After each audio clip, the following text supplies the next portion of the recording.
Talk News TV. Last night, if you were watching us, we were talking about the effects or the roots of current events. That was the title of the show last night. Now, why? Well, simply put, history or pro-government, obviously, have not only been just putting down this specific administration, but those that have passed.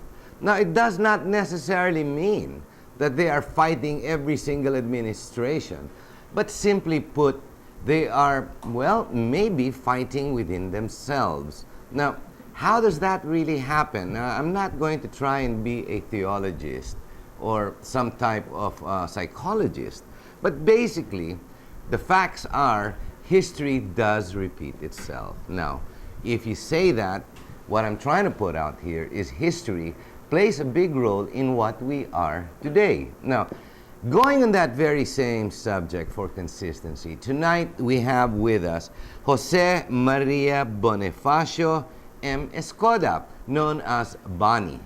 Now, Boni wrote a book some time ago, and it's been popularized and has been taken up by the academe. The book tonight is Warsaw, the Warsaw of Asia, the Rape of Manila. Magandang gabi, Boni. Thanks a lot for coming here. Boni, before we go forward, now you're a TV personality. Yes. You're not exactly the evangelist, but you are helping out in a cable program on Destiny as well. Ano yun? The Divine Mercy Channel Nako. since 2002. It was covered by Global Destiny. Exactly. Pari ka ba? No, just Hindi naman. Frustrated lang. He's not an evangelist, but he did help out, and he does have a lot of know-how when it comes to broadcast TV. Now, let's go straight to this. I won't hold this back. But Boni, last night, we talked about the ill effects of the environment and the way people are. But before we get into all of that, tell us briefly exactly what is Warsaw of Asia, the Rape of Manila. There you go. Yeah, that's a book. Actually, it's a history. History book to. Of Manila. Especially, it's on the old Manila. And Okay. 3/4 of it is about the war in Manila. It's when the Japanese arrived and the liberation of Manila, the bloody liberation of Manila, in which Ironic. Bloody liberation. Yes. So the liberation, the bloody liberation. it's actually a Pyrrhic liberation, Yes, it is, isn't it? because there were more civilians, innocent civilians, who were killed than the enemy.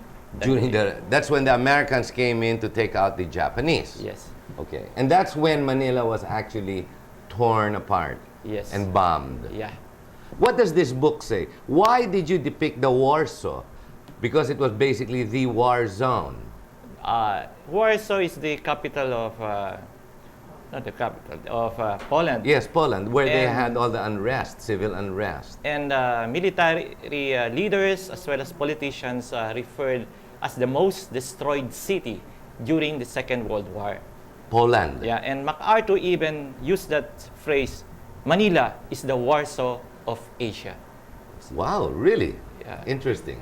And actually, strictly speaking, Manila is was the most destroyed city than Warsaw. Mas grabe pa. Because Manila was the center, was the political center. Everything was here, unlike Warsaw. Okay. And we were actually politically, economically paralyzed during that time.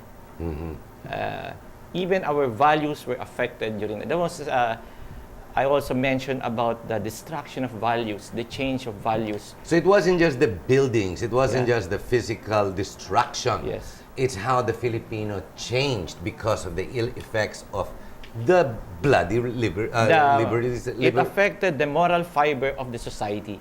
Because the people in Manila, as I was told by my parents and others whom I interviewed, they had different set of values. Ibang-iba noon. Meron silang delikadesa. That's gone out the window. Yeah. Okay. And politicians had a strong moral fiber, and there were few corrupt maybe, but the culture was different. There were Okay. people of dignified people. Aside from they were all almost Spanish speaking during the time. Are you trying to say that history, because of basically what happened because of the destruction, umiba talaga ang Pilipino, and since then, we suffer that shock. Yes. Until now. Until 50 now. years later. Because, you know, the foundation was shocked. Okay. Hindi maling buildings can be restored. Like Intramuros was restored finally in 1980, no? The walls and everything, but they're ruins. But the effect of war, until now, I noticed it among those whom I interviewed. Yes. Some of them are still suffering for what we call in psychology post-traumatic stress syndrome. Okay, they're still at it. They're still back there during that period. And I think, and going back, I realized there's something obvious. I said, it's totally different during the time. And people were afraid that they might go hungry, like the Japanese period, the last days of the Japanese period, when people they're dying of hunger in Manila. The starvation was there. So they started Now the Japanese coming in. Let's try and stay on the track of a quick history with this footage. Let's roll that footage now. There you go. Explain this to us, This please, is General Boni. Homa. Homa, okay. And this was the parade in which people were forced to participate. Grabe, mukhang Hitler, ano? They were forced to participate. Yes. So the era of intimidation has begun. The Indian community? The Japanese community, well, that was not forced. They love it, the Japanese community. Of course. Most of them were actually spies. They arrived here, the second batch in late 1930s, pretending to be gardener. Sino mga ito? Who are these characters? These are the Filipinos who served under the Japanese. So these are wala naman legislator nun eh. Wala naman legislative yan eh. These are the local Jose government. P. Laurel, Okay. Claro M. Recto, Benigno Aquino Sr. That's Jose P. Laurel. Okay. Actually, they depict him as a collaborator, but actually, according to my father, he was gutsy one.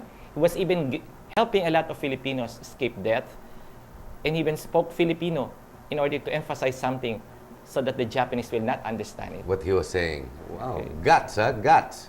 Real guts. Now this must be in Rojas Boulevard, no? Yes. Okay, we have this photo. Bano? Mga Pilipino ito. Yeah. The Japanese came here pretending to help us in our economy and Asian. Actually, they stole our rice, the best the beef, the pork, and they brought it to the Japan. starving. The Japanese were starving during that time. Actually, they were running out of food, and they took the lion's share. They pillared the economy, took all our stuff. And they brought it to Japan, including some of our technology here, like Adamson University. The research materials were all brought to Japan. You're kidding, ha? Yeah. Pinag-aralan pa tayo. Kinuha mismo yun, ha? Chemistry, the latest in chemistry, electronics, metallurgy were brought to Japan, Okay. including What island is this now? Where are we now? Corregidor, I think. Corregidor. Magigera na ito. Mukhang ito na, no? Nagbabanggaan na sila. Amazing how this old equipment, there you go. Look how huge those guns are. If you see them in front. Where is this now? Still here in Luzon. Yes. We're still in Luzon. This is Corregidor. Doing its last stand. Here we go. The devastation begins here. I would like also to correct what historians committed an error, that the surrender Yes. of Corregidor was not on the 6th of May. It was on the 7th. On the 7th. I wrote an article about it in my daily bulletin, and it was on the 7th that they surrendered. 6th was just a truce, and truce is different from a ceasefire. From a ceasefire. Yeah. So here the Japanese have taken over. They blackmailed actually General Wainwright. Hindi makaalis. Si Wainwright was not